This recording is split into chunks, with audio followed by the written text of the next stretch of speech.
YTN 라디오가 보내드리는 신율의 뉴스 정면 승부 3부 이번 주 승부로 시작합니다. 함께해 주실 승부사 두 분 소개해드릴까요? 자, 인사이드 K의 배종찬 연구소장이십니다. 안녕하십니까? 안녕하십니까? 예, 휴먼앤데이터의 이은현 소장이십니다. 어서 오십시오. 네, 안녕하세요. 이은영입니다. 예, 춥죠 오늘? 오늘 날씨가요? 추워요, 은근히.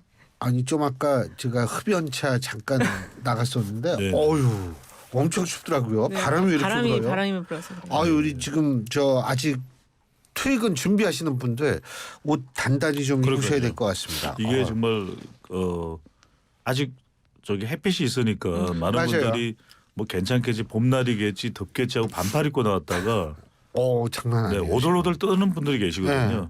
이럴 때 들으면 좋은 방송이 우리 신율의 YTN 뉴스 정면승부. 요즘 청취율 조사 기간이기 때문에 2로 시작되는 번호로 전화가 오면은 YTN 신율 정면승부, 이렇게 YTN 정면승부 이렇게 시키지도 않아도 이렇게 잘해주셔. 그러니까요. 제가 장수하는 비결이죠. 좀 이 소장님도 좀 이렇게 항상 이렇게 보고 좀 그러니까 배우는 자세 이런 게 이은영 좀 필요하실 소장님이 것 같아요. 싸해요. 가진 게 많은 사람이라 이게 좀 이렇게 내려놓는 게 없어. 이 좀 배우실 게 많아요. 네? 네. 샵 0945로 또 여러분의 의견 보내주시면 저희 제작진이 선별을 해서 여러분에게 커피 쿠폰도 그럼요. 보내드리고 있습니다. 쌀쌀한데 사월- 따뜻한 커피. 그럼 4월 17일까지예요. 예. 이 청취 조사 기간이. 자, 그러면 이번 주 승자부터 얘기를 해보죠. 배종찬 소장님. 네. 이번 주 성적을 저는 부산 엑스포로 정했습니다. 엑스포. 네. 광화문에도 이 실사단이 방문해서 정말 전율을 느꼈다. 한국 국민들이 이렇게까지 부산 엑스포를 개최하기 위한 그런 열정, 염원, 정말 온몸에 전율이 왔다라는 이야기를 하고 있고요. 실제 이번에 그 프랑스가 세계 월드 엑스포 사무국이 있는 소재지가 이제 프랑스거든요. 예. 그 외 여러 국가에 이제 실사단이 왔는데 실제로 이 180여 개 국가 정도 되나요? 국가들이 11월에 투표를 할 때 이 실사단의 평가 보고서를 상당히 많이 참고합니다. 예. 우리의 최대 경쟁자는 바로 살만 빈 살만의 사우디입니다. 네, 사우디니까 예. 우리랑 하여튼 이 월드 엑스포를 놓고서 이제 사우디가 이제 싸워야 되는데 우리가 하여튼 해내야죠. 조금 이제 사우디가 앞서가고 있다는데 이번에 5,500명이 부산역에서 부산 시민들이 대단합니다. 끝까지 정말 한 사람 한 사람 실사단 그 평가위원들의 이름을 부르면서 다 정말 부산을 염원한다. 윤석열 대통령도 그 발음 연습 많이 한 것 같더라고요. 그래서 부산 is ready. 맞아요. 알 발음이 쉽지 않거든요. 예, 맞아요. 그래서 그리고 미국에 이번에 윤석열 대통령이 국빈 방문하는데 상하원 연설을 영어로 진행한다고 그러죠. 예, 맞아요. 네. 저는 그래서 영어로 한다 그래서 한동훈 장관이 하나 이렇게 생각했는데 윤석열 대통령이 한다고 그래서 이번 실사단이 중요한 것이 결과적으로 이제 지금부터가 중요한데 유럽에서는 네덜란드 이 총리인가요? 최초로 우리 공개 지지했습니다. 한국을 지지하겠다. 그래서 엑스포 개최지. 그러니까 이게 중요한 게 인정 엑스포와 등록 그렇죠. 엑스포가 중요합니다. 우리나라 등록 엑스포 아직 등록 없어요. 엑스포와의 큰 차이는 뭐냐? 우리가 알고 있는 엑스포가 이미 알고 있는 두 엑스포가 있습니다. 대전 엑스포와 여수 엑스포가 있는데 다 이제 주제가 정해져 있고 관련된 전시관도 우리 기업들이 세운 것이거든요. 그런데 그렇죠. 이제 부산에 개최가 되면은 이제 세계 각국에서 와서 그 관련 국가에서 그 전시관을 짓고 실제로 우리가 주제와 상관없이 우리가 할 수 있는 모든 행사들의 다양한 주제들을 할 수가 있고요. 그래서 2030년에 개최가 되면 실제 50만 명의 고용 효과가 있다고 합니다. 그래서 상당히 대한민국이 한 단계 더 성장할 수 있는데 중요한 건 또 뭐냐면 월드컵과 올림픽 그리고 이제 엑스포까지 개최를 하면 이걸 트리플 크라운이거든요. 이걸 다 달성한 나라가 지금까지 6개국인데 우리가 하게 되면 11월 달에 우리가 개최지로 결정이 되면 7번째 국가가 됩니다. 네. 우리 배 소장님이 엄청 예. 이게 홍보를 열심히 하고 계신데 네네. 참 너무 안타깝게 그게 다 묻혔어요. 한 장의 사진으로. 어떤 사진이요? 대통령님과 그 만찬에 참여했던 분들이 어떤 분이 그 사진을 찍었어요. 그래가지고 그게 지금 커뮤니티에 돌면서 난리가 횟집 사진입니다. 났어요. 횟집 사진. 근데 뭐 사진. 횟집에서 나와가지고 같이 뭐 이 저녁 먹고 악수하는 게 이게 뭐 그렇게 심각한 문제는 아니잖아요. 이게 근데 심각한 게요. 그 주변에서 그 장면을 본 시민들이 찍었는데 이게 지금 얘기가 되는 게 경호 문제가 얘기가 되고 있습니다. 대통령의 그 위치라든지 얼굴이 너무 다 선명하게 드러나가지고 이거 경호 문제가 있다. 동선에 있어서 그 지적이 지금 나왔어요. 그리고 이게 지금 그 시도지사 협의회 회의가 있고 그다음에 환송 만찬이 있었어요. 그 이후에 이게 또 다시 근처 횟집에서 술자리가 있었던 거거든요. 근데 이 자리에는 시도지사 분들 중에서 초대를 못 받은 분들도 계신 것 같아요. 그래서 이 자리가 왜 일부 사람들 대통령이 총회하는 분들만 참석한 자리냐 이런 또 의문의 문제가 있고요. 지금 이 사진이 지금 보도가 되기 시작했는데 이 보도에 달린 그 댓글이 엄청나게 달리는데요. 이게 지금 다음 주에 빅데이터 한번 분석해 보면 조폭이 연관어로 다 나올 것 같아요. 조폭이 엄청 많이 글에 올라가 있더라고요. 근데 뭐 사실은 뭐 이 정권에 지지하는 분도 있고 지지하지 않는 분도 있잖아요. 네네. 근데 이제 어떤 특정 사안을 좀 지나치게 또 이걸 해석하는 거. 근데 지금 아까 이 소장님 시작하신처럼 경호 문제 같은 경우에는 네. 진짜 우리가 좀 심각하게 생각할 필요는 있을 거라는 생각이 드는데 네. 저는 사실 아까 그 사우디한테 우리가 조금 뒤진다고 말씀하셨잖아요. 이 엑스포를 한다라는 사실 자체는 특히 이제 등록 엑스포를 한다라는 건 그 네. 나라의 민주주의 지수도 좀 포함을 시켜서 봐야 되는 것 그럼요. 아닌가 이런 생각이 들거든요. 그렇습니다. 예? 그것도 반영되지 않을까 싶고요. 그게 네. 반영이 되면 우리가 사우디한테 밀릴 수는 없죠. 그렇습니다. 네. 뭐 네. 축구로 해도 우리가 이길 수가 있고 축구를 해본 적이 또 중요한 있는지 것이 모르겠네. 사우디가 지금 밀고 있는 것은 예. 이제 뭐 네옴시티를 비롯해서 2030년에 네옴시티를 한다는 것도 다분히 이제 그런 포석이 논란이 많아요. 그것도. 네네 맞습니다. 그런 포석이 이제 깔려 있는데 하지만 이제 중요한 것은 뭐 중동의 이 석유 부국 사우디보다는 우리가 사실은 개발도상국이나 또 후진국에 또 균형된 그런 우리의 노하우들을 전달해 줄 수 있는 것들이 상당히 많거든요. 방금 전에 이현정 소장님 말씀하셨는데 뭐 해치건은 해치건으로 다룰 일이고 또 부산 시민들의 열정과 이 또 신념 반드시 개최해야 되겠다는 그것이 흐려져서는 안 되겠죠. 예. 아니 전 자꾸 이 소장님이 지적하신 그게 자꾸 이 마음에 걸려요. 아마 내일부터 방송 언론 나올 거예요. 경호. 경호. 네. 그거를 사진을 그렇게 찍을 수 있다면 이거는 뭐 상당히 좀 심각하게 받아들이는 그렇죠. 사진이 문제죠. 상당히 선명하게 찍혔고 아니 그 실제로 앵글이 예. 위에서 아래로 지금 다 찍혔어요. 그렇죠. 아니 그게 원래 이게 동선에 다 그 이 위에 저격수 같은 분들 그렇죠. 예. 배치하고 이래야 그렇죠. 되잖아요. 그거 진짜 그 말씀 들어보니까 진짜 그러네. 내일부터 이게. 이게 보도가 될 것 같고. 그러니까 이제 그 네. 사진이 이제 줌을 이제 당겨서 이제 확대해서 찍은 사진일 텐데 요새 뭐 핸드폰 광고에 그럼요. 뭐 달도 확대하고 네 이러는데 맞아요. 근데 사람이 그게- 식별이 돼요. 그래서 참석한 장재원 의원이나 한동훈 법무부 장관 등도 다 식별이 가능하더라고요.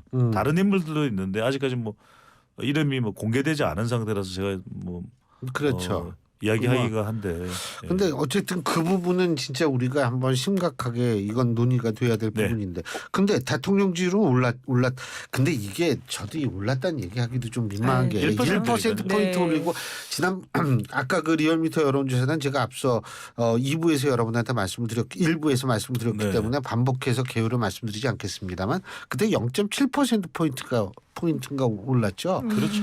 그러니까 이게 뭐 이게 어떻게 그 이유가 뭐죠? 이런 얘기 사실 떨어져도 그렇고 그 정도는 네. 올라도 그렇고 그 좀 그렇긴 그래요. 그렇게 예. 그런데 또 이제 올라간 이유를 설명하자면 1시간도 설명을 할 수가 있고요. 네.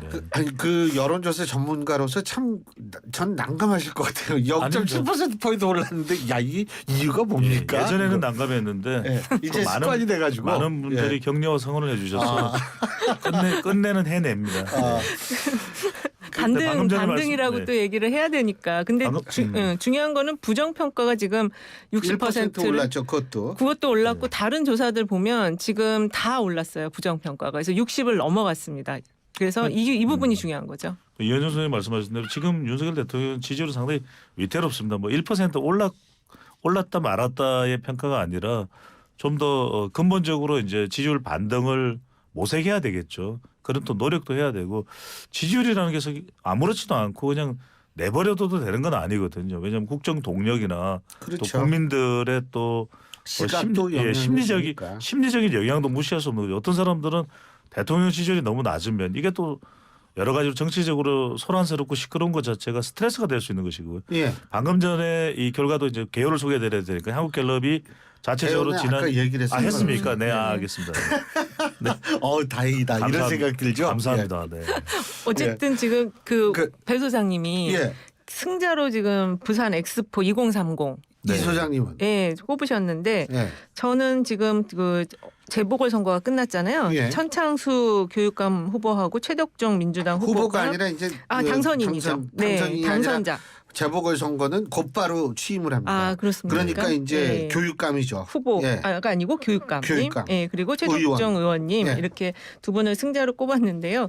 아무래도 여기가 이제 또 울산시 교육감이고 울산 남구 의원이세요. 그래서 이게 이제 지금 현재 그 국민의힘의 당대표이신 김기현 의원 대표의 지역이기도 하고 또 국민의힘의 텃밭 지역이잖아요. 여기서 민주당의 후보가 당선이 되고 진보 성향 후보가 당선이 됐다라는 점이 승자로 꼽을 만하다. 저는 그렇게 생각이 들었습니다. 그래서 이 두 분을 꼽았고 이게 이제 지금 오늘도 많은 자료가 나왔어요. 대통령 지지율이 나왔는데 오늘 나온 그 여러 가지 여론조사에서 가장 큰 특징적인 문항은 내년에 있을 총선에서 어느 당이 네. 당선될 것 같냐 또는 어느 당 후보를 찍을 것 같냐 또 뭐 평가와 관련해서 뭐 내년 그 총선이 심판 선거가 될 것 같냐 뭐 안정 선거가 될 거냐 이런 문항들이 조사들이 많이 나왔어요. 그래서 그거와 연계해서 볼 때 이 지금 울산의 재보궐 선거 결과는 상당히 그 바로미터가 되는 결과들이다 이렇게 정리할 수 그렇습니다. 있겠어요. 이게 4.5 보궐선거 이제 예. 이은영 소장님께서 분석을 해주셨는데 저는 이렇게 된 가장 큰 이유는 뭐냐면 지지율이겠죠. 그러니까 심지어는 김기현 대표의 본인의 텃밭이기도 하고 김기현 대표의 아성이기도 하다고 표현할 수도 있는 분석할 수도 있는 울산 지역에서도 이렇게 무너진 이유는 지지율이 PK 지역이 더 낮아졌어요. 불과 뭐 한 달 두 달 전보다도 그런 영향을 받는 것은 뭐 대구 서문시장을 윤석열 대통령이 방문했고 또 프로야구 개막전에서 허구현 KBO 총재가 돌직구다. 예. 네. 그러니까 돌직구 하면 또 대구구장에서 유명했던 선수가 오승환 선수거든요. 예. 그걸 연상할 정도로 묵직했다.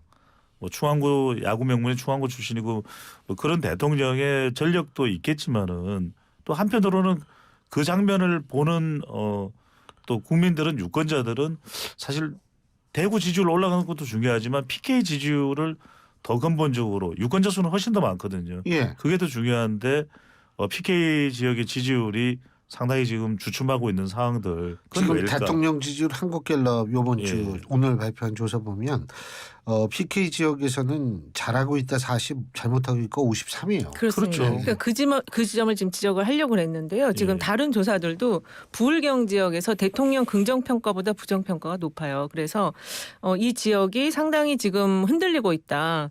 그래서 오늘 그 부산 엑스포도 이제 그런 차원에서 대통령이 직접 거기까지 내려가신 거는 그런 것도 사실 염두에 둔 것도 있고 물론 부산 엑스포를 유치하기 위한 게 가장 큰 목적이겠지만 그런 그 효과를 좀 생각을 했다라는 걸 저는 지적하고 싶고 오늘 그 댓글에 아까 그 사진 관련한 댓글에 그 가장 횟집 재밌게 사진이죠. 횟집 네. 사진 관련해서 가장 재밌게 올라온 게 여기가 맛집인가요? 이게 되게 딱 눈에 띄더라고요. 아니, 솔직히 저도 그 저 생각했어요. 그렇게 큰 횟집이 있는지 몰랐습니다. 어쨌든 이건 홍보가 됐어요. 맛집이긴 해요. 네. 맛있는 집이에요. 근데 이제 그것보다 중요한 것은 배 소장님이 부산인가요, 고향이? 마산인데요. 마산. 네. 네, 부산도 사실 뭐 가깝죠. 마산이나 부산이나 마산이나 뭐 그렇죠. 사는 산이죠. 그렇죠. 네. 근데 이제 그 산을 모든 넘어 날씨도 추운데. 그 산을 넘어야만 지지율이 흡수가 될 수 있는 것이거든요. 중요한 것은 뭐냐면 대구 경북 TK 지역의 성격은 예. 좀 더 이제 이념 결집적 성격이 있다면 PK 지역은 부산, 울산, 경남은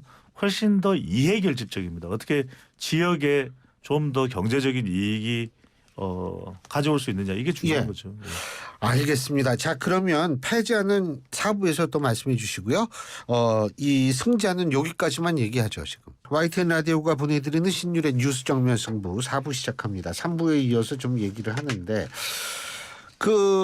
지금 아까 3부에서 잠깐 우리 이윤영 소장님께서 요번에 재보궐선거 뭐 이렇게 말씀을 해주셨는데 우리가 또 주목해야 될 전주을에서 이분 성함이 강성희인가요? 예, 그렇습니다. 강성희 의원이 이제 진보당으로서 진보당, 이제 예. 처음으로 원내에 진출을 하게 됐는데 이분의 이 큰 그걸 뭐라 그러죠? 이 벽에다 붙이는 플래카드라고 플래카드. 그러나요? 네. 이거를 아주 재밌어요. 민주당 고맙습니다. 근데 이분의 분석이 고맙습니다 민주당이군요. 전 네. 이분의 분석이 정확하다고 봐요. 양당 체제였기 때문에 이분이 당선됐다는 그렇죠. 거죠. 네. 예. 그리고 그렇죠? 예, 그렇습니다. 이현영 소장.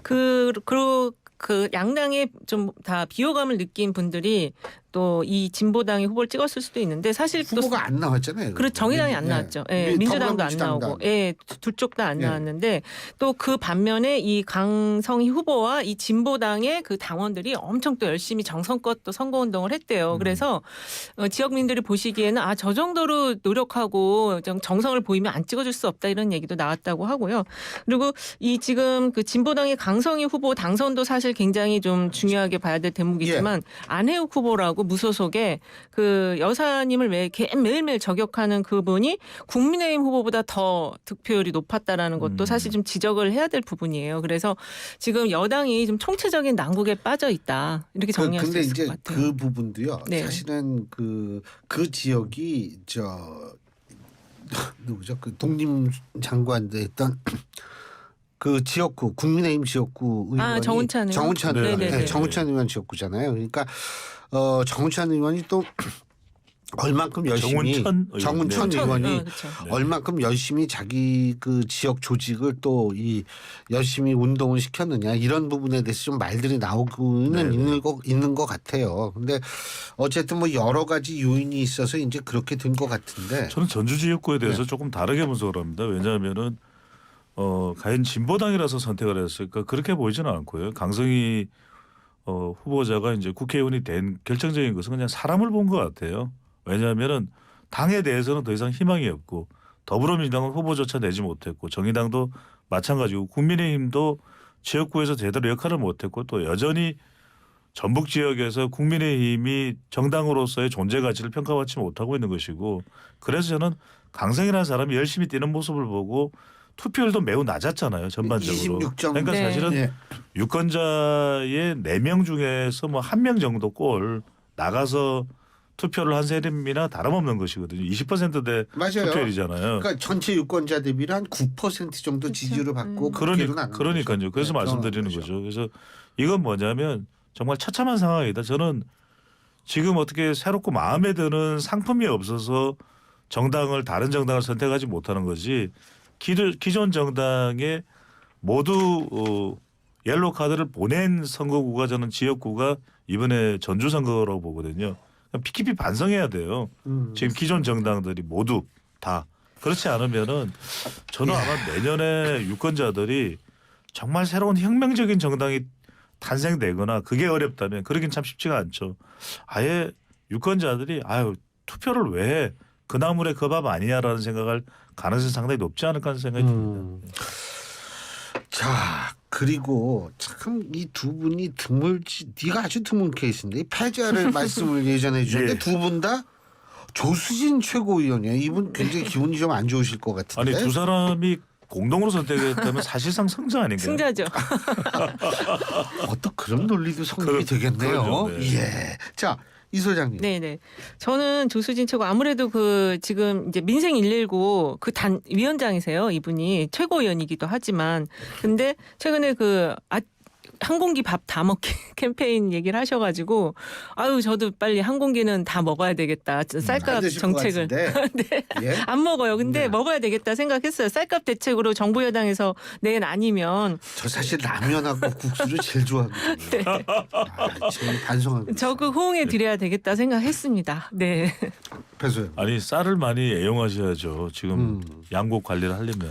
쌀국수도 있기는 있는데. 네. 예. 뭐 가루쌀도 지금 그렇죠. 정황근 농식품부 장관이 또 야심작을 내놓긴 했는데 저는 이런 것 같아요. 그러니까 양곡관리법은 더 또 절충안을 내서 더 나은 안을 낼 수 있을지 어떨지는 모르겠습니다. 그런데 지금 국민의힘 차원에서는 지지율이 내려가고 있고 중도층 MZ세대는 안 들어오고 심지어는 대구 영북 PK 지역 부산 울산 경남의 지지 기반까지 부분적으로 이탈하고 있는 그런 상황이면 대안을 내놔야 되지 뭔가 좀 이게 사람들이 볼 때 충격적이거나 또 희화되는 그런 발언이면 곤란하거든요. 근데 이제 관련된 조사도 지금 한국갤럽에서 나왔는데 저는 오히려 양국관리법에서 양국관리법 관련해서 국민의힘이 좀 심사숙고같아 대안을 내놓았다면 훨씬 더 긍정적인 반응도 나왔을 것 같아요.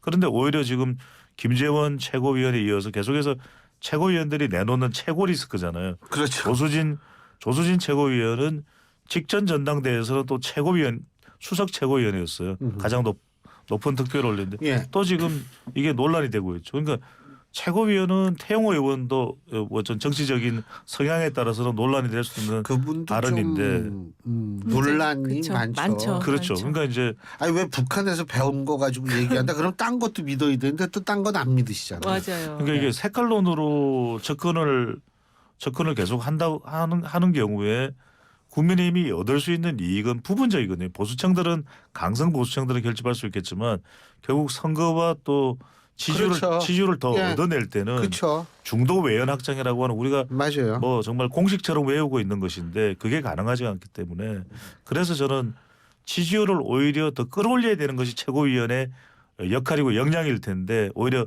끌어내리지는 않을까라는 차원에서 패자로 선택을 한 겁니다. 이 조수진 최고가 특히 이제 그 여자들이 밥을 다 안 먹는다, 한 공기를 안 먹는다 그 지적을 했거든요.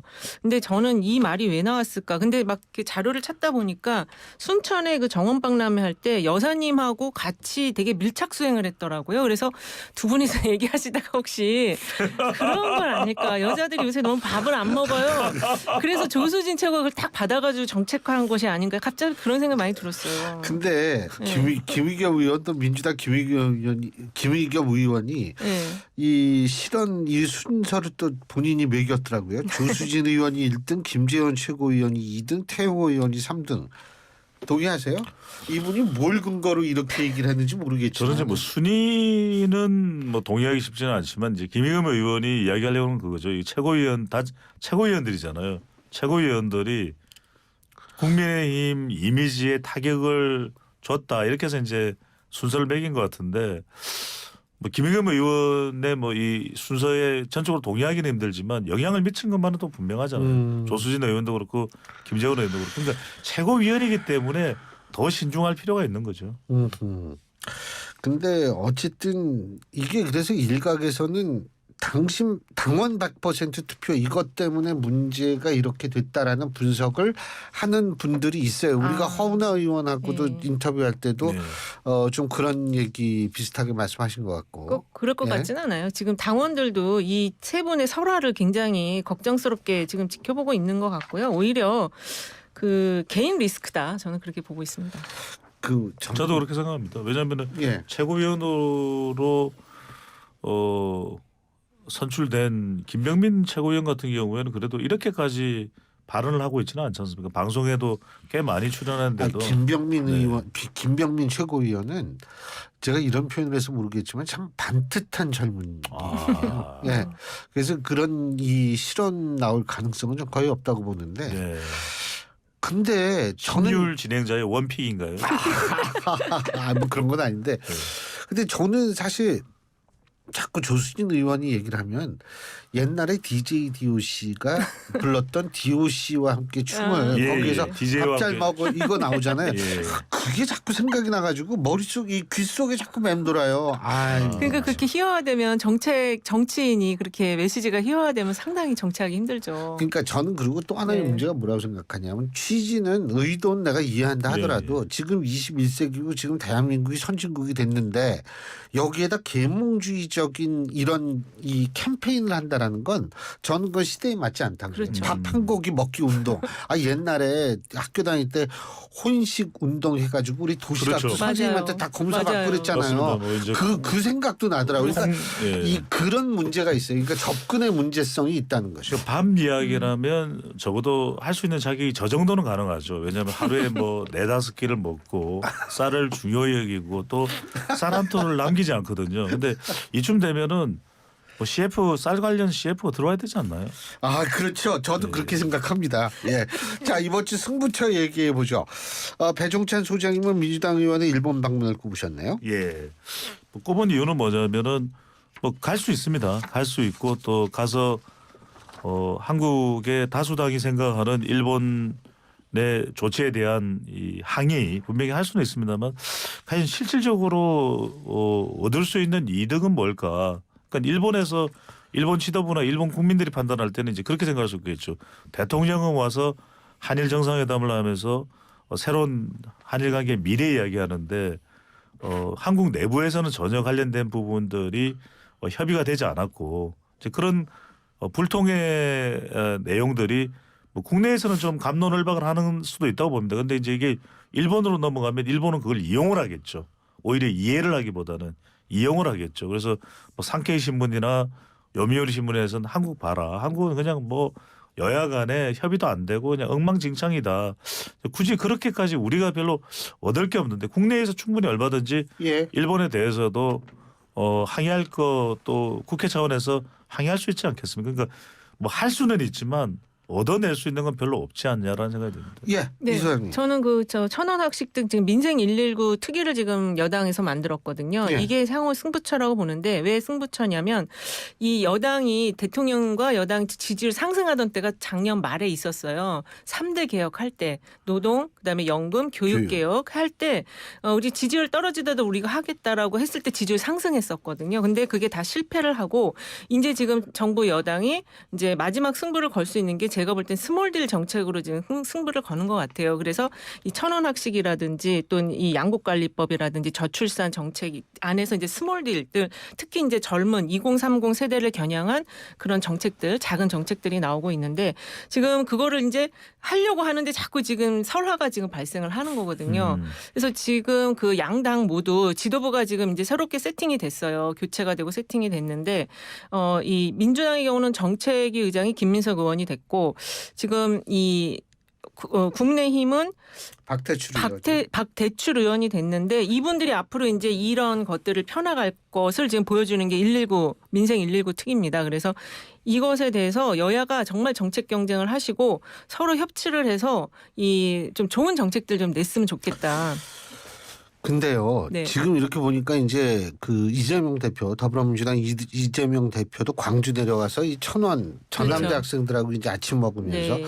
그리고 이제 그보다 앞서서 국민의힘 지도부는 경기대 가서 이제 대학생들하고 또 아침 먹으면서 천원 김기현 대표가 그랬죠. 김기현 네. 대표가 그랬는데 이 천원 이 아침 먹는 거 천원 조식 이 네. 청년층 표심 잡기에 효과가 있다고 생각해서 양쪽에 이렇게 달려드나요? 이게 예. 이거 천원학식이라는 게 어떤 의미냐면은 네. 이제 정부가 지원을 해서 학교에 지원을 해서 지금 학생들의 그 학교 식당에서 파는 그 한 끼 식사 가격이 꽤 높더라고요. 네. 한 8,000원 선 된다고 제가 들었는데 이건 지역마다 좀 학교마다 달라요. 다를 수 네. 있잖아요. 그래서 우리 학교는 그 정도까지는 안 비싸요. 네, 그래서 이제 그거를 지원을 해서 학교에서 1,000원 정도의 그 예산을 가지고 밥을 먹을 수 있게 하겠다라는 취지예요. 그래서 이게 특히 이제 아침밥을 하겠다 그랬는데 꼭 그 청년층에게 플러스 요인이 되지 않을 수도 있긴 하지만 그래도 지금 민주당의 경우는 이거를 확대하겠다 그랬거든요. 대상층을. 그래서 이 2030 세대 전체로 보면은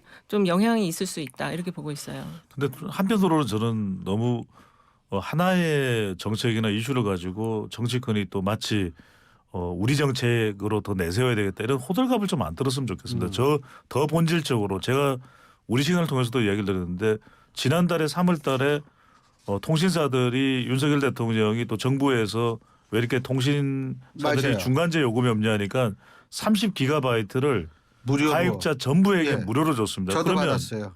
쓰지도 않을 데이터를 왜 주죠? 그러면 네. 기존의 데이터 요금을 훨씬 더 가격 할인을 할 수 있다는 이야기 아니에요. 그러니까 이런 것은 왜 국회에서 충분히 검토를 못 합니까? 그리고 일부 지역에서 공급받는 이 상수도 수돗물의 수질이 좋지 않다. 그럼 이런 건 왜 국회에서 나서서 좀 더 국민들의 이 주민들의 유권자들의 서비스를 지원하지 못하죠. 그리고 정확하게 이 1,000원의 행복이라는 것이 행복하려면 과연 우리 청년들이 이 아침밥을 먹는 문제일까? 한 100여 명 정도 지원하는 경우도 학교마다 달라요. 왜냐하면 이게 학생들이 1,000원을 내지만 정부 지원비가 1,000원이 나고 나머지는 학교에서 지원을 합니다. 그러니까 사실은 1,000원이 아니라 실제 비용은 한 3,500원에서 많게는 또 5,500원 정도 되고 실비는. 예. 뭐 고려대 같은 경우에는 또 이제 졸업생들이 기부를 해서 더 지원을 하기도 하거든요. 이건 좋은 제도죠. 그러니까 이 제도는 좋은 대로 살려가지만 마치 정치권이 우리가 했다는 식으로 이렇게 접근을 할 일은 아니고 정말 청년들은 지금 어떻게 하면은 취업을 하느냐, 그렇죠. 결혼을 하느냐, 출산, 육아 정말 산더미 같이 문제가 쌓여 있거든요. 그걸 근본적으로 정말 머리를 맞대고 예. 밤을 새면서 국회의원회관이 그렇게 정말 럭셔리하게 아주 이 품격 좋게 꾸며져 있는 의원회관이 아니라 야전 침대 다 가져와서 잠자면서 밤새면서 정말 국민들이 감동할 수 있는 정책을 내놔라는 거죠. 지금 그 배 예. 소장님도 통신비 얘기를 했어요. 그래서 예. 제가 그 이런 1,000원학식의 어떤 이런 스몰딜 정책도 굉장히 중요하지만 더 중요한 게 지금 전기료라든지 가스비 이 이제 에너지와 관련된 비용이 굉장히 많이 올랐어요. 왜냐하면 원자재 가격이 올라갔고 예. 지금 에너지경제연구원에서 낸 자료에 따르면은 지금 올해 에너지 관련한 가스와 전기요금 30% 이상 증가할 것이다라고 얘기를 하고 있어요. 그래서 정부 여당의 그 곽대출 의원 정책위원장님이 내셨는지 정확히 모르겠는데 편의점 운영 기업의 전기세를 지원하겠다. 점주들을 위해서 이런 말씀하셨는데 이거에 대해서도 이게 좀 반발이 나올 수 있어요. 이게 편의점을 운영하는 대기업의 전기세를 지원하겠다는 얘기인지 개별 점주들을 지원하겠다는지 좀 불분명하긴 한데 어쨌든 지금 그 정부 여당이 방향성은 좀 잡아가고 있다. 전기와 가스라는 에너지 가격의 상승이 올 여름에 이제 바로 우리에게 다가올 문제이기 때문에 저는 그렇게 보고 있습니다. 제가 궁금한 게 있어요. 네. 그 어떤 기자분이 저한테 전화를 해서 이제 멘트 따려고 예. 전화를 하셨는데 이거 1,000원 조식 이 얘기를 하면서 이 아침 안 먹는 학생이 더 많은데 그래서 내가 그거는 아침 안 먹는 건 본인의 이 선택이고 예, 예. 일단 먹는 학생들한테 한다라는 취지는 난 그건 뭐 충분히 좋다라고 생각한다. 그런데 제가 궁금한 건 솔직히 있었어요. 예. 1,000원 점심을 하는 게 오히려 더 효과적이지 않을까 그 이런 너무 생각을 비용이 했거든요. 많이 드니까 예. 예산이 많이 왜냐면은 이제 들어가니까. 1,000원 점심은 아주 또 선택지가 너무 다양하거든요. 여러 가지 뭐 양식이나 또는 한식이나 그리고 이제 아침을 하는 이유는 아침을 거르는 학생들이 많기 때문에 아침에 칼로리를 충분히 이제 채워서 학업 역량도 더 키울 수 있게 해주는데 실제로 이 1,000원의 행복의 혜택을 많이 본 해당 학생이 이 정책을 지금 추진하는 사무관으로 있습니다. 그래서 본인이 그 혜택을 받고 또 고시를 봐서 사무관이 됐기 때문에 그 효과를 많은 학생. 근데 만족도가 설문조사를 해보면 굉장히 높습니다. 한 10명 중에 9명 정도는 실제 이제 식사를 해본 사람들은 1,000원에 먹을 수 있는 아침 식사는 아니거든요. 그만큼 그래도 뭐 이제 바깥에 뭐 만원 2만 원 하는 식사하고는 많이 차이가 있지만 그러니까 그래도 그것도 결국에는 학생을 지원하는 게 아니고 학교를 지원하는 부분이어서 그런 문제 제기가 왜 기자가 그 부분을 문제 제기를 했냐면 이게 좀 직접 정책 수혜자에게 지원하는 것이 아니다. 그래서 그 공평하지 않다라는 시각화해서 그 질문을 한 것 같아요. 근데 이 전기료도 마찬가지입니다. 이게 지금 그래서 정부 정책이 추진해 나가는데 그런 어려움이 있어요. 지금 20, 30대가 그렇게 그런 부분을 따지기 때문에 그래서 추진하기 어려워서 그래서 더더욱 여야가 협치를 해야 된다라는 거죠. 예. 사실 그러니까 이런 게 여야가 협치가 되든 어쨌든 그 MZ 세대라고 얘기하는 젊은 세대들한테는 이것이 나름대로 그래도 정치권이 우리 이렇게 생각하는구나라는 긍정적인 마인드를 만들 수 있다. 그렇죠. 근데 지금은 그렇게 받아들이지 않는 거예요. 정책이 수혜가 나에게 직접 오는 게 아니고 또 이거 아침을 안 먹는 사람한테는 수혜가 안 가잖아요. 그러니까 그렇게 지금 정책 환경이 복잡하고 구체화되어 있다는 거죠. 뭐 완벽한 정책은 없을 텐데 이제 중요한 것은 이것이 이제 시작이라는 겁니다. 1,000원의 아침밥 1,000원의 행복이 이제 이걸로 끝나서는 안 되는 것이고 이게 또 너무 부풀려져서도 안 되는 것이고 더 고민이 많은 문제들이 많거든요. 그러니까 그런 부분들을 해결하기 위해서 방금 전에 이제 신유 교수님 말씀하셨던 대로 더 머리를 맞대고 저는 일정표도 좀 있어야 될 것 같아요. 하세월이에요. 뭔가 정책이 시작되면 지금도 청년과 관련된 정책들이 많이 계류 중에 있거든요. 저는 좀 시한 설정을 했으면 좋겠어요. 어떤 법안이 발의되거나 이제 제도적으로 이렇게 청년 복지 혜택을 줄 수 있는 게 있으면 적어도 이걸 1년 내에는 다 결정을 내자. 결단을 내자. 그렇게 해서 결과물을 만들어내지. 밤낮 토론하다가 정작 그건 올리지도 않아요. 딴 이슈로 다 법사위에 올리고 이렇게 해서 시간 허비하는 경우들이 많아서 정작 이제 국회의원들은 열심히 일한다 그러는데 좀 실질적인 운영이 될 수 있게 좀 바꿔야 될 것 같아요. 알겠습니다. 자, 이번 주 승부 두 분 말씀은 오늘 여기까지 듣겠습니다. 말씀 잘 들었습니다. 고맙습니다. 네, 감사합니다. 고맙습니다.